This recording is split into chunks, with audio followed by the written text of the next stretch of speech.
first thing I do is listen. Just listen.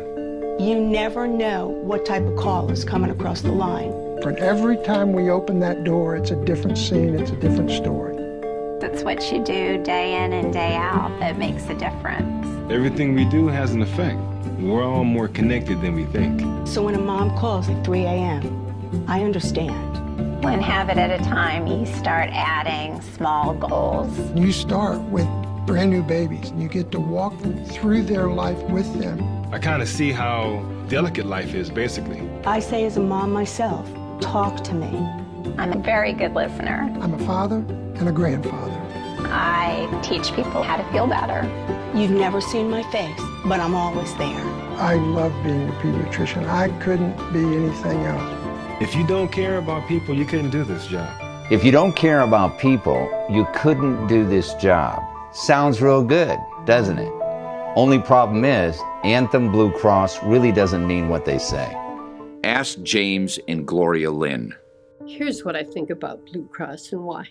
They absolutely were not there for us when my husband and I, especially when my husband needed that treatment. In fact, they were the enemy, not the person to help us.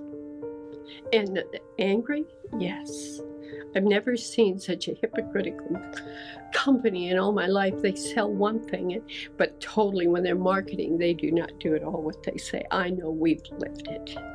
When I found out that the Blue Cross and Blue Shield that I've been paying for a long time wouldn't cover my radiation, I was devastated. I felt that this is definitely a death sentence I'm getting here.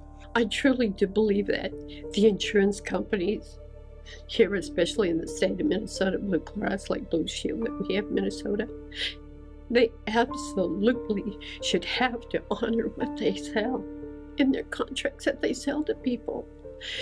They're selling hope, is what they're supposed to be, but instead it's truly a money game. They have no compassion. They don't care.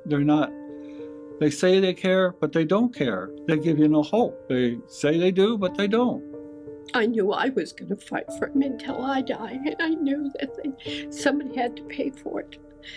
And I knew I would fight to make them pay for what was rightfully ours, rightfully Jim's to receive. I'll never forget that day. It was like hearing a sentence pronounced, a death sentence on my husband. It was horrible.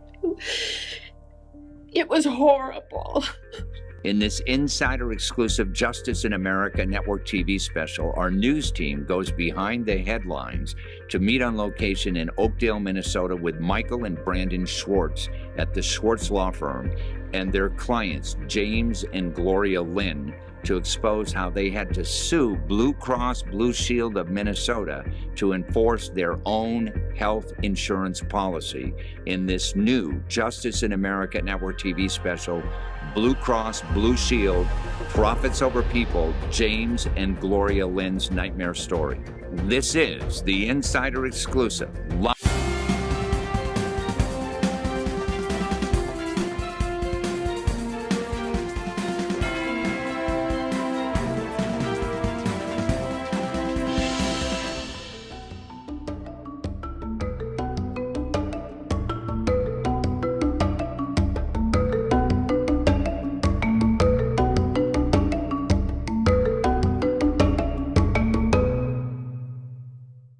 It is my great pleasure to introduce Michael and Brandon Schwartz to the show. Welcome to the show, guys. Thank you. Thank you. You guys are related, dad and son, right? Yes, they get that mixed up sometimes, but yes.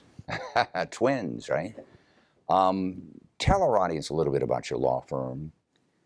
Well, we're basically a business litigation firm. We do both commercial work and then commercial litigation primarily. Yeah. But because of that, we have the opportunity to get involved in other cases that we might not otherwise be able to handle, Right. financially or otherwise, that just need to be tried. Right. And so we get involved in that. Doing the right thing. Doing the right thing.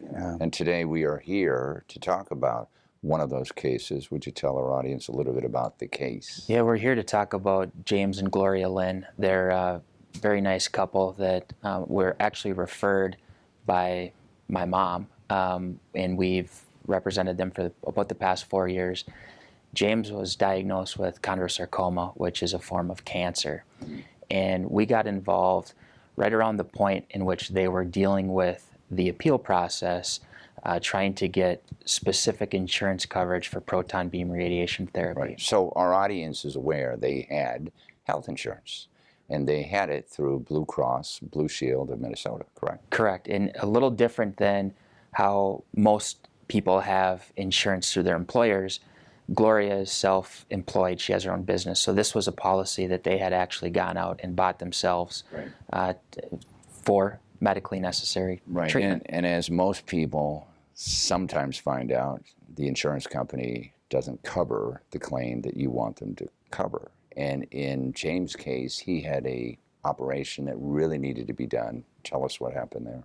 Sure. So he originally had a surgery in which they found out that he had chondrosarcoma. He had to go in and have a second surgery in which they resected it. They sent it in for the biopsy. It had not metastasized. He had 6 separate physicians say, you should get this proton beam radiation therapy, and Blue Cross denied it. And because of those delays, James had to have an emergency 3rd surgery to save his life, because the chondrosarcoma had wrapped around the great vessel of his heart and had threatened paralysis. Let's talk about the denial for a minute. They denied it because why? They thought it was experimental? Yeah, they said they did not believe that it was medically necessary because it was experimental.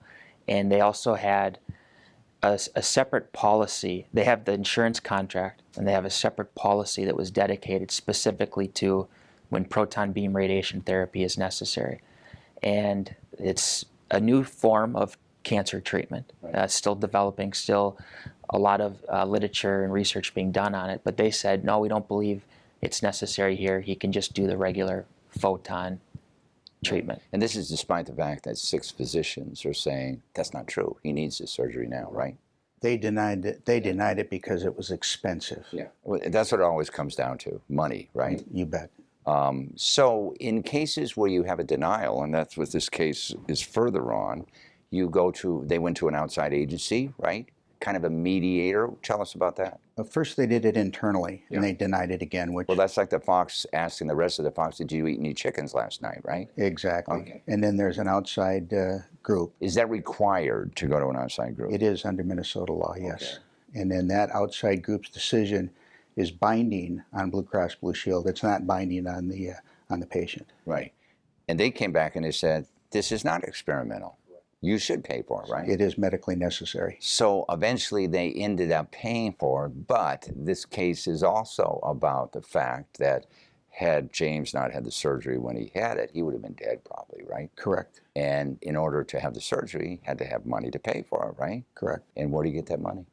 They actually financed the house. Yeah, they actually sold their house so that they would have the ability to pay for his treatment, because it was life-saving treatment that he needed. So the case gets more interesting after this, right? Because the right thing, anybody watching this show would say, well, why did the insurance company wait to force, to make James and his wife sell their house to get the life-saving operation?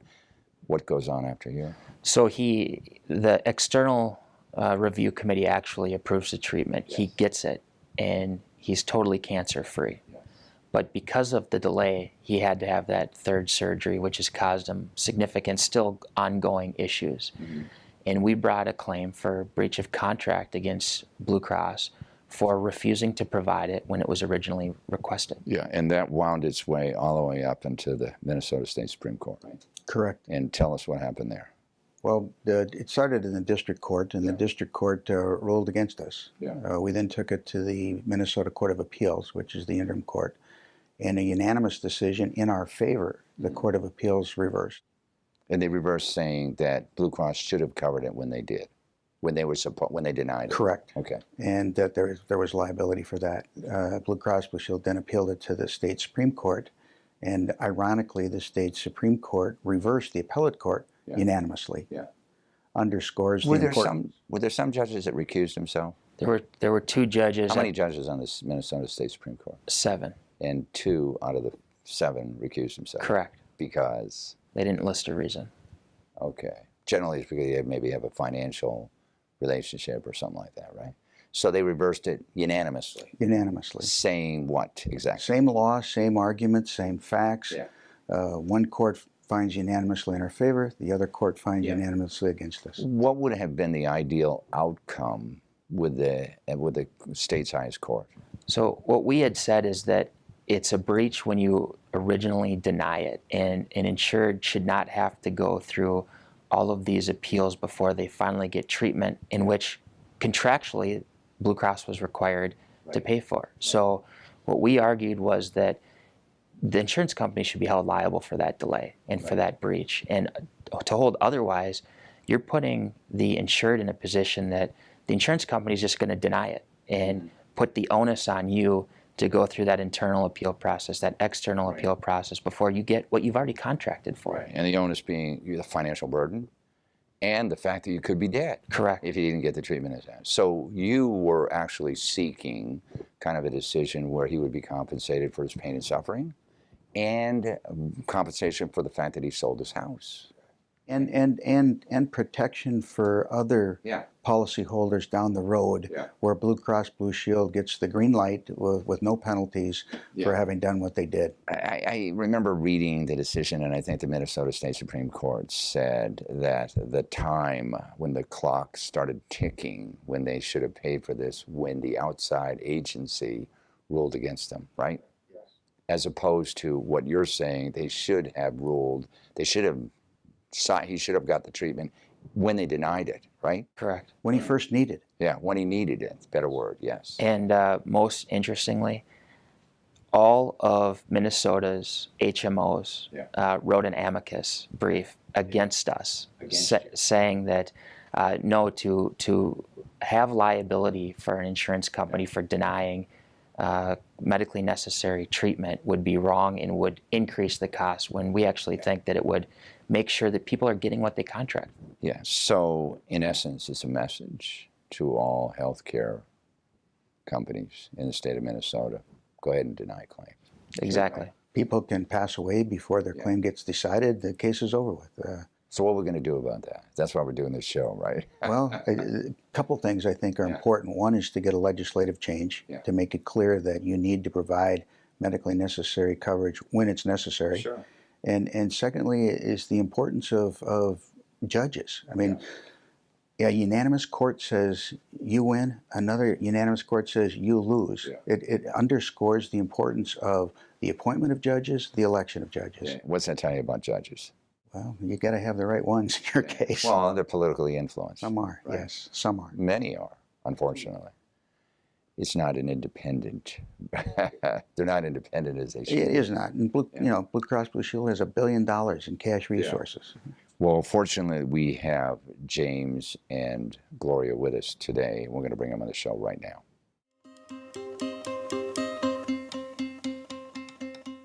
It's my great pleasure to introduce Jim and Gloria Linn. Welcome to the show. Thank you. Welcome.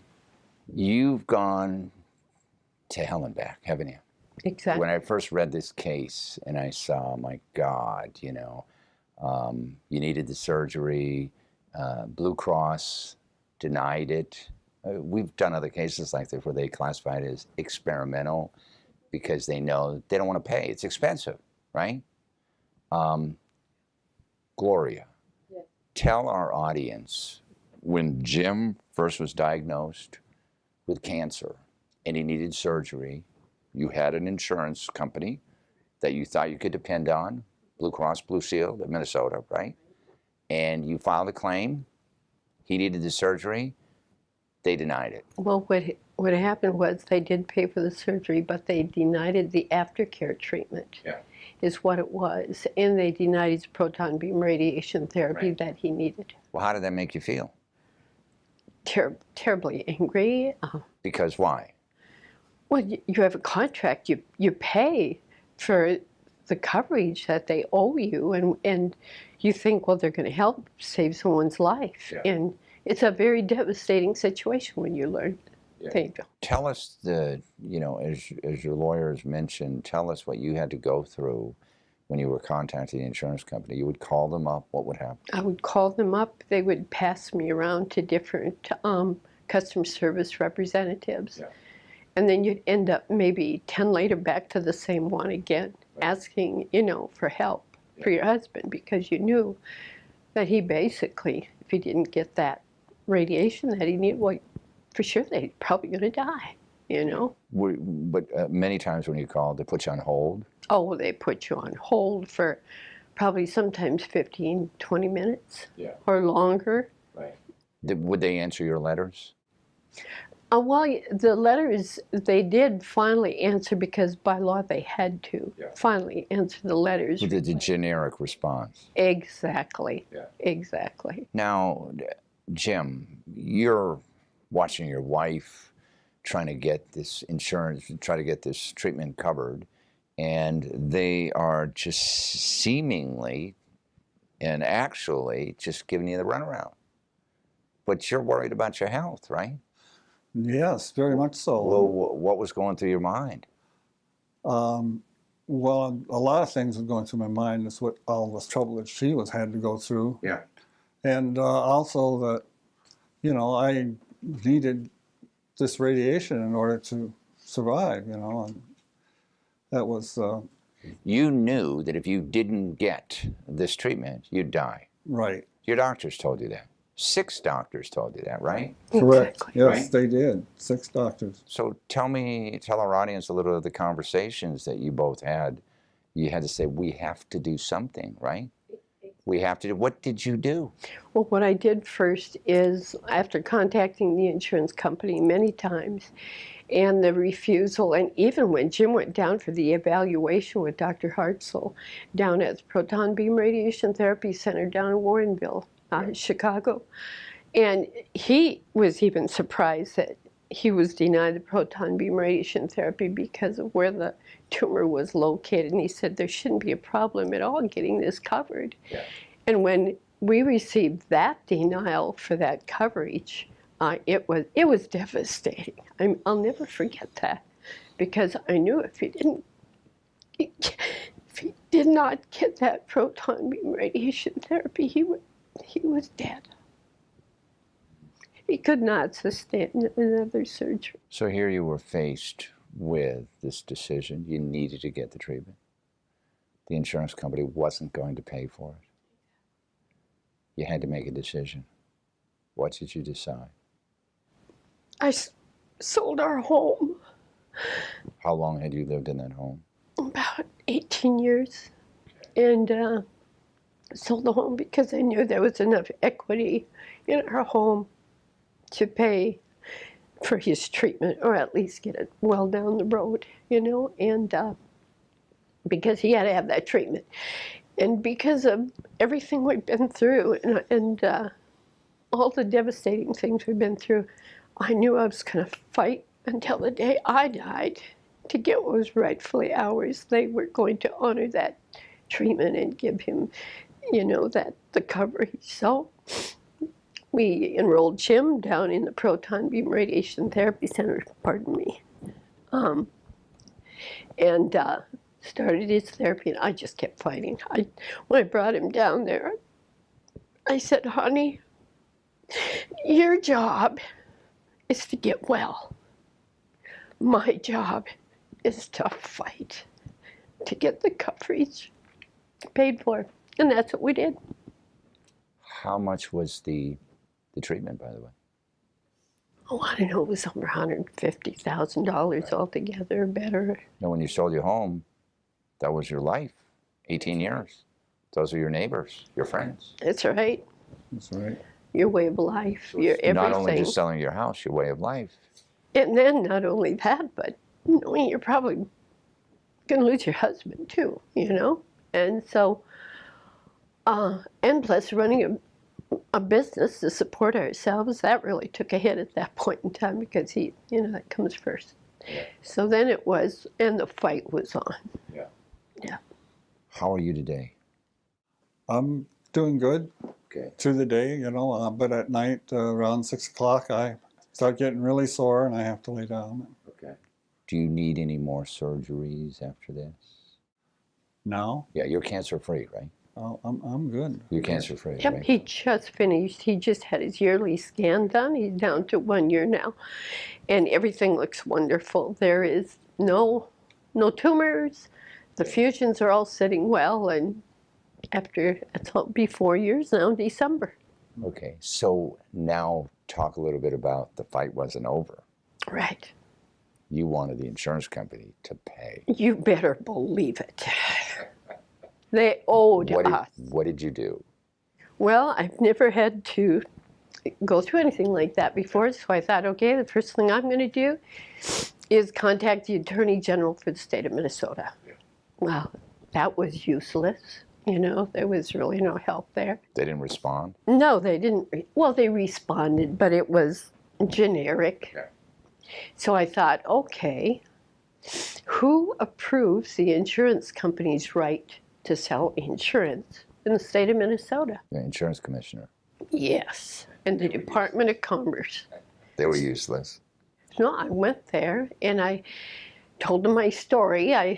I'll never forget the gentleman's name. I can't remember his entire name, but he said, after I told him my story, of what we were going through, of our story, he said, just call me Bubba. Call him Bubba. Call me Bubba. And so that's really all I pretty much know him by.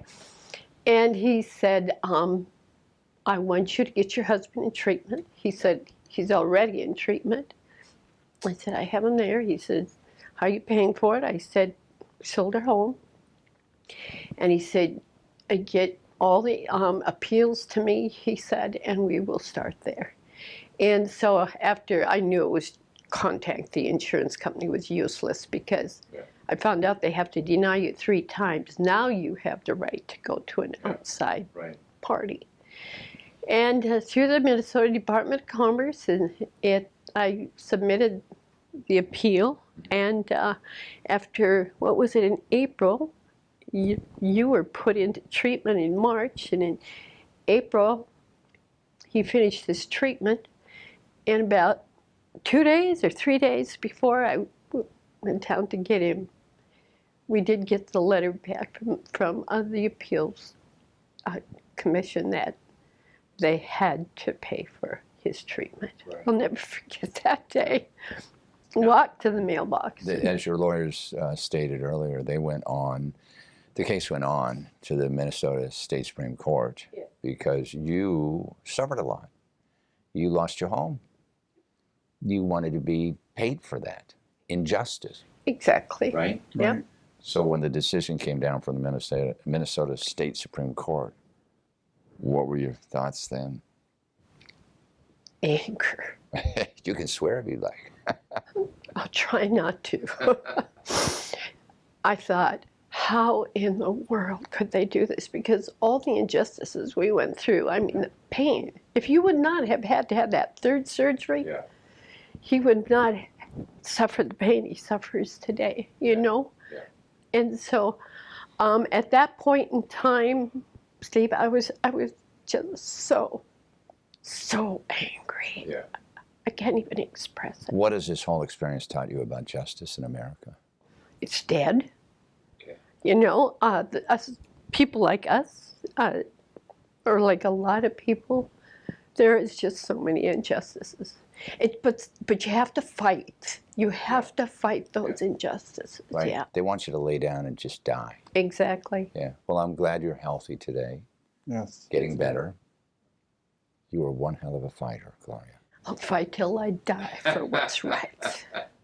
And I want to thank you both for being on the show. Thank you, Steve. Thank you. Thank you.